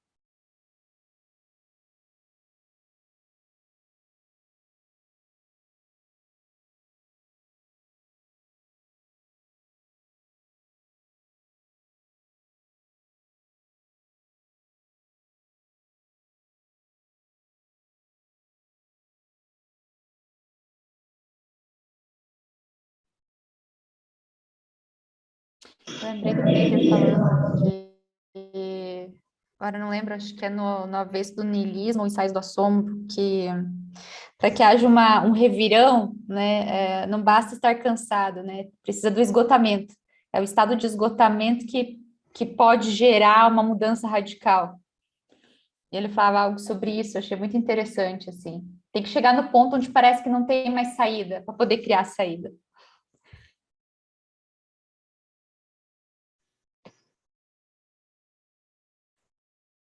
No cansaço ainda tem um certo lugar de conforto. O cansaço ainda se oscila com o descanso, né? O cansaço também entra num lugar comum de reclamação e de compartilhamento da reclamação sobre o trabalho, né?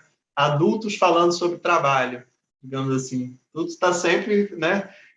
Ninguém não está aguentando mais a vida inteira. É assim, né? Todo mundo está cansado, cansado e continua cansado. O esgotado, de fato, é esse ponto de revirão, de virada, que está insuportável. É impossível continuar. Algo já não dá mais.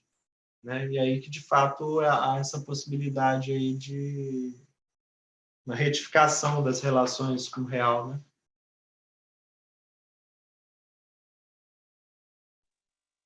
Sim, e eu fiquei pensando também, agora você falando, não sei se faz sentido, mas que as paixões também podem nos levar ao esgotamento. Não sei se isso faz sentido para você, que eu estou falando.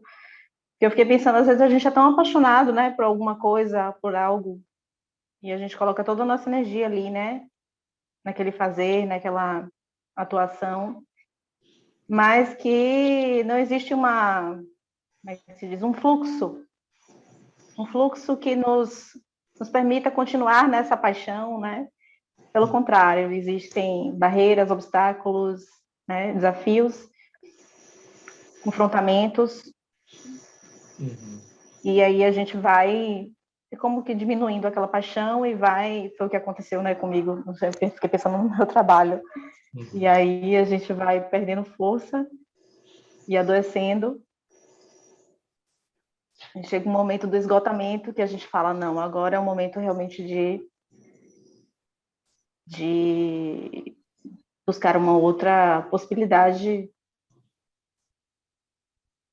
enfim, de vida, né? Para pensar isso, né, que é conflitivo, que é um campo de combate em todas as nossas relações, eu tenho usado o Lawrence para pensar a atração e a repulsão numa relação, né? A atração é o momento em que você está encantado, em que você quer dar tudo por aquilo, né? É um investimento libidinal.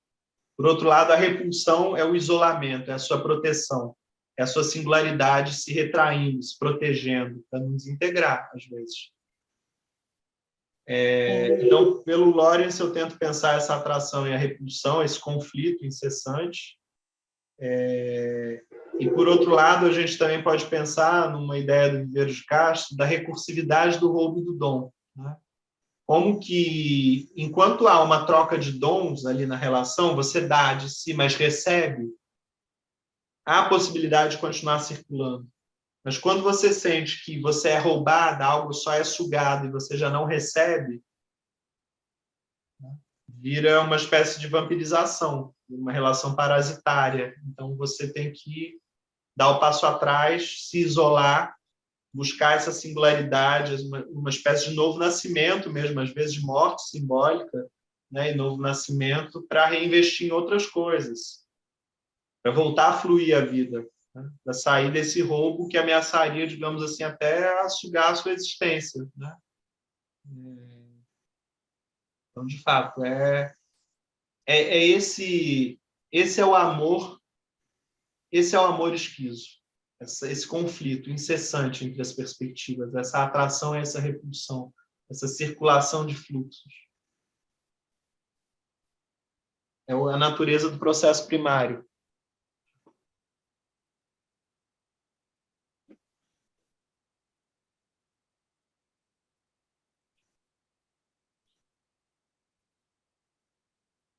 E aí eu fiquei pensando, quem tem esse olhar da análise institucional, né? Quando entra numa instituição e precisa lidar com determinadas situações ao longo de muito tempo, né? Situações muito cristalizadas, muito rígidas, muito... O final é sempre esse. Você não aguenta muito tempo, né? A maioria, eu penso, pela minha experiência, pela experiência falando do meu processo, né? De colegas de trabalho que também adoeceram. A mesma coisa.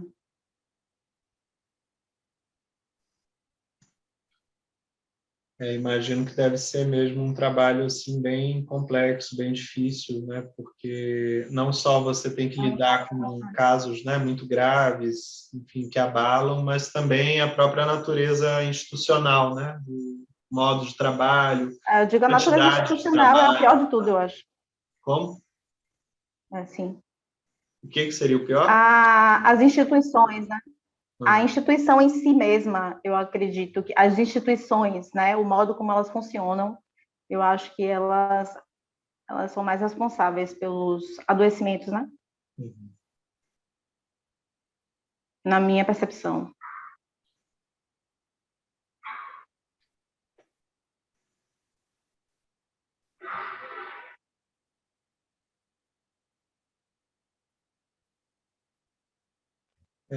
Bom, gente, eu vou finalizando por aqui, por hoje. Na semana que vem a gente vai ler a partir da página 178 até a 182. Ou melhor, até a 184, que aí a gente termina esse capítulo 2. Logo a gente vai entrar no capítulo 3 do Antiédipo, Selvagens, Bárbaros, Civilizados, e a gente vai começar a falar desses 3 processos de subjetivação que cortam, né, recortam a história mundial. Então, vamos trabalhar um pouco com a antropologia, com o pensamento indígena, com a literatura também. Bem interessante, porque a gente vai ver mecanismos do processo de subjetivação bárbaro, do processo de subjetivação selvagem, que continuam funcionando até hoje, né? E a natureza de cada um deles, né? Como que é, afinal, o processo de subjetivação selvagem, bárbaro, capitalista, o que eles implicam para a produção maquínica da nossa existência, né? Então, nesse momento, o Deleuze e Guattari, para além um pouco da crítica à psicanálise, eles vão usar aí um material da antropologia, da filosofia, e vão constituir uma espécie de leitura assim, da existência e da história mundial enquanto produção desejante, enquanto produção intensiva, que vai sendo de diferentes maneiras territorializada, codificada. A sociedade vai criando modos de ligar o desejo. O desejo é um fluxo incorporal, inorgânico. E as sociedades, em diferentes épocas, vão ser modos de ligar o desejo, de organizar, de codificar, de distribuir funcionamento. Então, é um pouco o que a gente vai trabalhar nas próximas semanas e meses, né? Mas semana que vem a gente ainda vai ler esse subcapítulo chamado O Pintor Turner. Eu sugiro também vocês procurarem esse pintor, é um pintor inglês, muito bom. Procurarem algumas telas aí no Google para, enfim, terem uma ideia do que eles vão falar. E é isso. Se tiverem questões, comentários, perguntas.